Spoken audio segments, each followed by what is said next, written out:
not asking where the dead body is. If she meant, where is the dead or buried body, then she would say, where have you buried him? Where have you reburied the body? Where have you taken the body to be buried?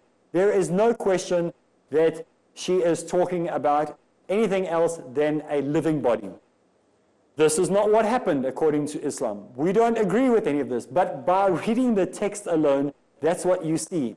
In any case, even if we give it and we say, fine, it was a dead body, why would a Jewess want to come to a dead body in the first place? She was afraid of coming near that body in case of defilement. And she would have been afraid of the Jews just like she had been the day before.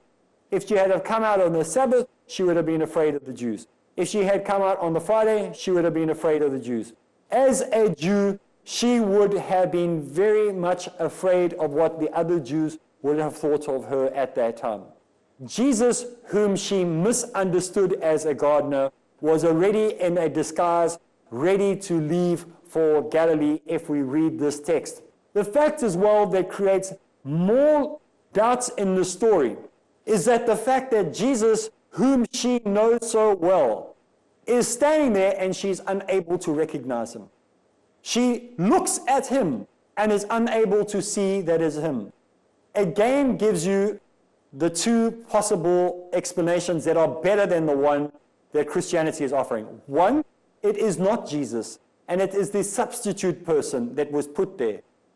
Or, two, it is another person who was caught on the way of maybe covering up or cleaning up the scene of where this body was laid. But it's not Jesus, otherwise she would have recognized him. She has a dialogue with him, and only later in the dialogue does she hear and recognize the words, but not what he looks like. Perhaps this all happened in such a way that she was in a state and she could not actually see what he looked like, but that is very, very unlikely.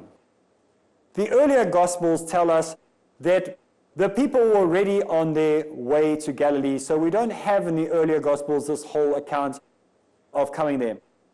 Another interesting thing is, why was he fully disguised? Why does this writer write that he was fully disguised? What does that mean? Did it mean he had a covering over his face? Did it mean he hid the markings that were on his wrists or his feet? What does this mean he was fully disguised?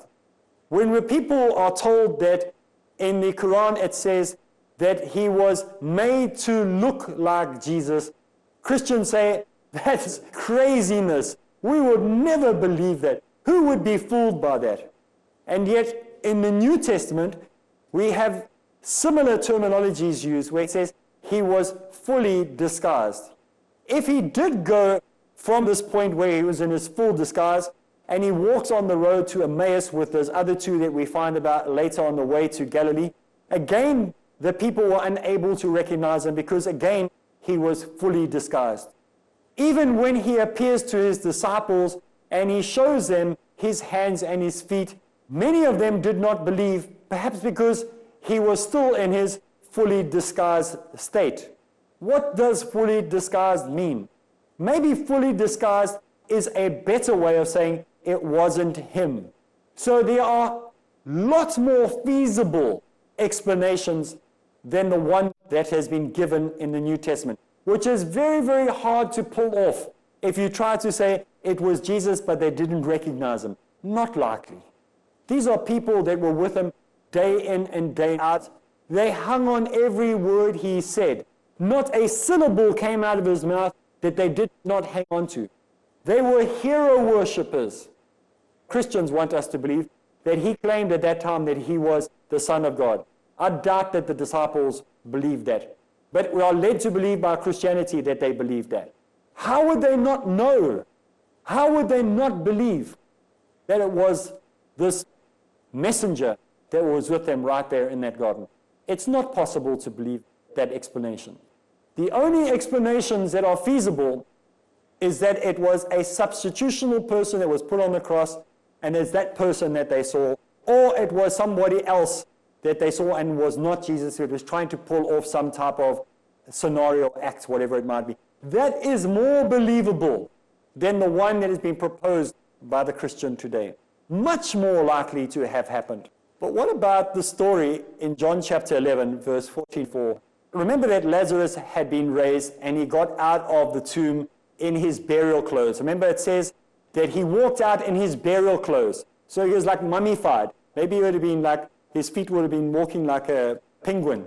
He wouldn't be able to take big steps because he was wrapped up in the clothing. So you can imagine this, like those horror movies, oh, walking out of the grave. Not that I'm trying to belittle it or mock it. I'm just trying to put a picture in your head.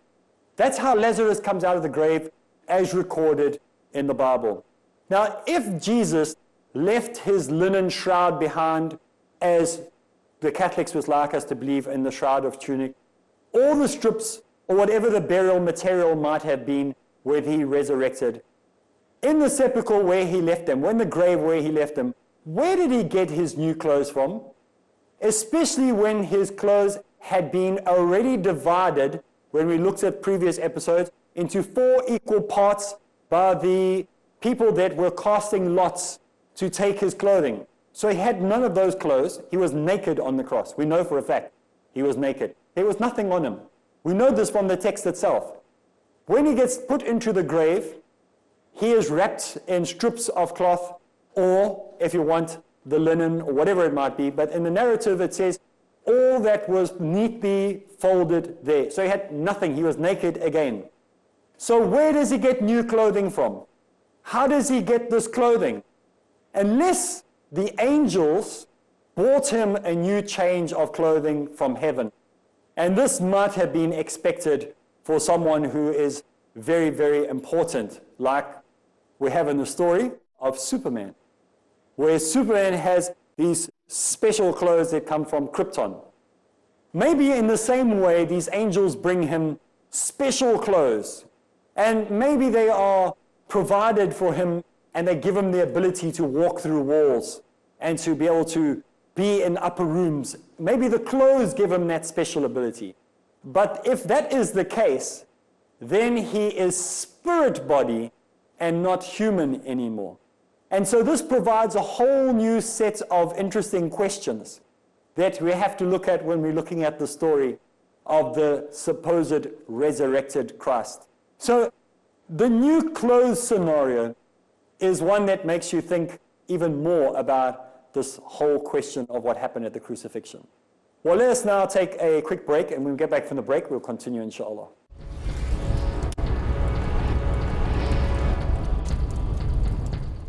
Bismillah ar-Rahman ar-Rahim. Assalamu alaikum wa rahmatullahi wa barakatuh. And we are continuing with our series, The Cross Question. Before the break, we're talking about these clothes that magically or miraculously appeared. And we said, where did he get these clothes from? He had no clothes on when he was buried. He was wrapped up in material. So where does he get his new clothes from? And the clothes must have been odd clothing, whatever the clothes might have been, because Mary, when she sees him, thinks that he's a gardener. So they must have been different to the average people if she thought he was a gardener. But anyway, we finished with that point. Now we're moving on. During the same point where he comes out with these transfigured clothing, or this special clothing, or this gardener's clothing that he had on, Mary Magdalene did not recognize Jesus in the beginning. When Mary Magdalene recognized Jesus in his gardener clothes, she then wanted to touch his feet. Now, when she suddenly realizes that who he is, for whatever reason, we don't know, she is stopped from touching him. And in John chapter 20, verse 17, he says, "Do not touch me, or touch me not, for I am not yet ascended to my Father." I have not moved up to my Father. Ascended means to move up. So in John chapter 20, verse 17, she wants to touch him, and he says, "Don't touch me," for whatever reason we don't know. By this, he did not mean to say that she could not touch him when he was going to ascend, or because he still needed to ascend, or anything like that. What could he possibly have meant when he said that? "Do not touch me, for I have not yet ascended to the Father." What could he mean by this? What does he mean by ascending? Surely, if he really had this supernatural, mystical body that we are now led to believe from the New Testament, something miraculous must have already transpired in his physical body if he's able to walk through a closed tomb. Remember, the tomb was closed, and when they opened the tomb, it was empty. So he had already come out of the tomb while the stone was still in front of it. So he's already got a mystical body. So he says, don't touch me yet because I have not yet ascended to my Father. How does he get this body? Are you confused? Well, I'm confused as well. How did this all happen? Well, perhaps what is actually meant by this dialogue, it's an offer of an alternative theory. Not one that Muslims agree with, not ones that Muslims believe, but an alternative theory nevertheless. Better than the theory that is offered by Christians saying that he had to first ascend and then come down because his body was still spirit, or it wasn't fully flesh, or whatever the story might be. I'm going to offer you an alternative theory. Perhaps what he actually meant to say, and it's easy to translate it this way from the text that we find in the Greek, where the Greek might have taken it from the Aramaic, because once you take it from one language and move it into another language, you lose the sense. I'll give you a quick example. In my country, we have a language called Afrikaans. We have lots of languages in my country. It's like India, lots of language, lots of dialects. We have something called a double negative in Afrikaans, which is like Dutch. And there's a sentence that goes like this. You're not going to understand it, but I'll translate it directly, and then I'll translate it the way it actually says. It says, Ek wil nie stad toe gaan nie. Translated directly, I never ever want to go to town. The actual translation is, today I don't want to go to town. Because there's something called a double negative, you would make it never ever, or absolutely never. If you didn't understand the rules of that language. In the same way, we could easily understand the text where it says, going from the Aramaic to Hebrew, from Hebrew to Greek to Latin to English, that there could have been a mistake in the translation or the transmission. Or they could have been accurately translated exactly right, and this is just an alternative theory that I'm giving you.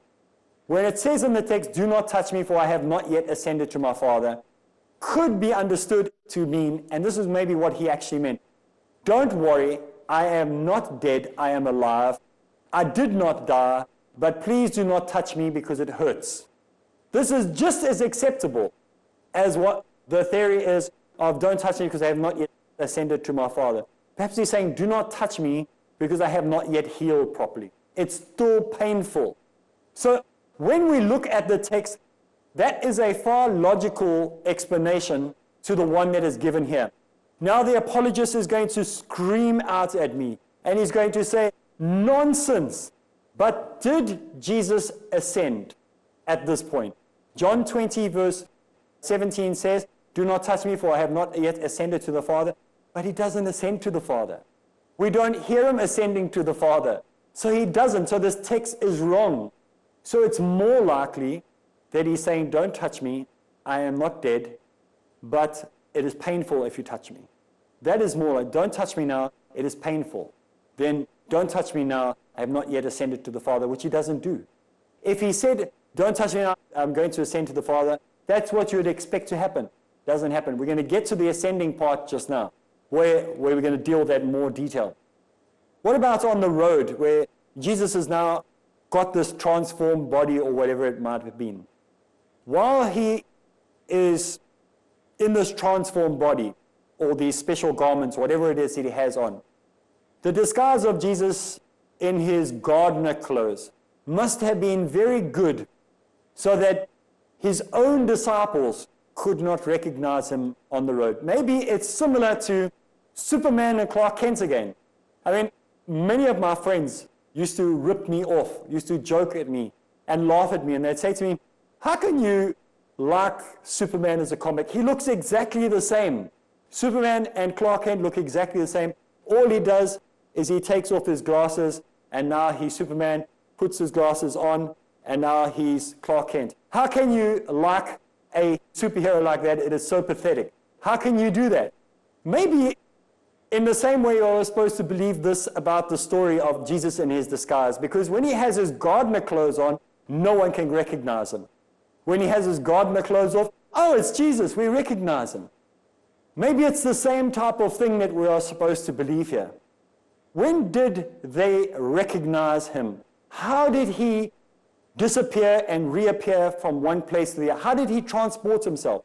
Does he just fly? Does he hover? Does he able to fold time and space and go from one period to the other? We don't know. The text doesn't tell us.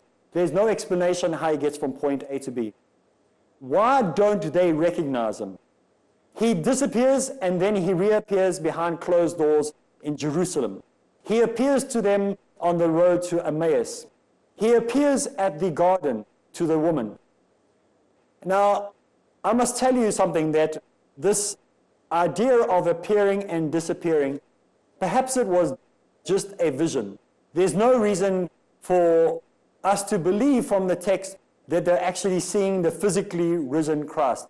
Now, many people who are apologists, those who apologize for, I can't believe there's such a subject even in a religion, but they are apologists, people who apologize for Christianity for a living. The apologists will have us say, there were eyewitnesses, and they give us a list of eyewitnesses.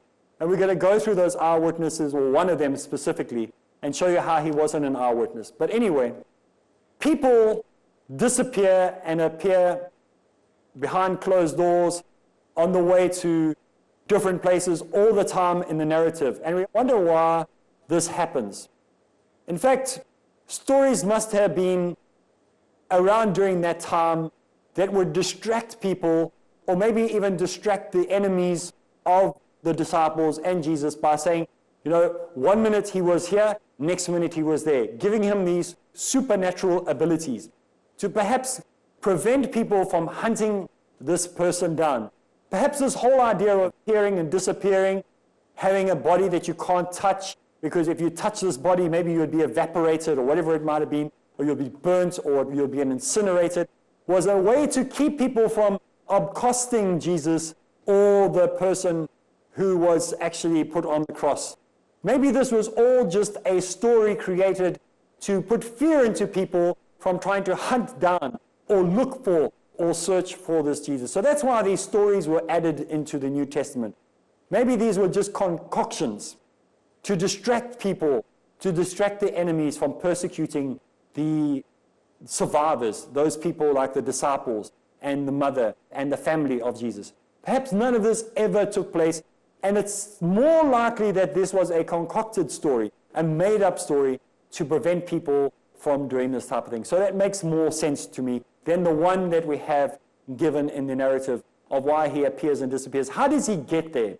Nothing is given. Surely if he was able to be in one place and another place, some of the disciples would have explained this. If he was able to fly or hover or whatever, somebody would have mentioned it. It's an important piece of the narrative, far more important than eating a piece of fish, far more important than standing in the garden while the stone is rolled away. That has no significance to the story. The significance of the story is that somebody's dead and raises from the dead, or that he is able to be in one place and the other. How does he get through wars? How does he get to these different places? This is far more interesting, but we're not told anything. We don't know anything. So it is more likely that it's all just made up to put fear into those people that would want to punish, those people would want to hunt down, those people would want to persecute the early disciples or those disciples that are around, to create a mythology, to create a fear around it. These stories all came in. Nothing to do with Jesus. It really doesn't have any point in the story anyway. It doesn't make any difference to the story. If you're going to appear to someone, why don't you appear to Herod? Why don't you appear to Pilate? Why don't you appear in other countries to political leaders of those countries? Why bother appearing to disciples and people like that? They're not going to help your credibility. No one's going to believe it. Well, our time is up. We have to carry over until next episode. So make sure you join us same place. So for me, Areeb Islam, Assalamu alaikum wa rahmatullahi wa barakatuh.